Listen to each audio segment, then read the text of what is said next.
Boche gold and diamonds. Buy now, pay later. Kanjikode Walayar വനയോര മേഖലയിൽ വീണ്ടും കാട്ടാനക്കൂട്ടമെത്തി.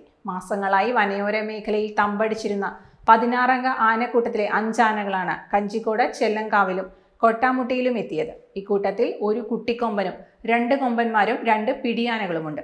ഇവ കൂട്ടം തെറ്റി എത്തിയതാണോ എന്ന സംശയത്തിലാണ് വനംവകുപ്പ്.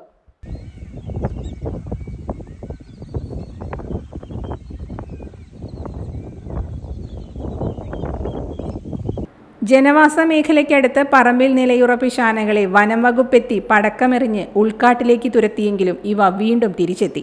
വ്യാപകമായി കൃഷി നശിപ്പിച്ചു. തെങ്ങുകളും വാഴകൃഷിയും നശിപ്പിച്ചു. വീടുകൾക്കു സമീപമാണ് ആനക്കൂട്ടം നിലയുറപ്പിച്ചത്. ഇന്നലെ രാത്രി വൈകി ഇവയെ തുരത്തിയെങ്കിലും വീണ്ടും കാട്ടാനകളെത്തി.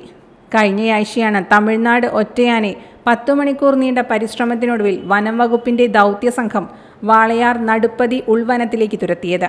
ഈ ആനയുടെ സാന്നിധ്യം ഇല്ലാതായതോടെ 2 ദിവസത്തിനപ്പുറം അപകടകാരിയായ പാലക്കാട് ടസ്കറും ചുരുളിക്കൊമ്പൻ എന്നീ ഒറ്റയാന്മാർ എത്തി കൃഷി നശിപ്പിച്ച് നാശനഷ്ടം ഉണ്ടാക്കിയിരുന്നു.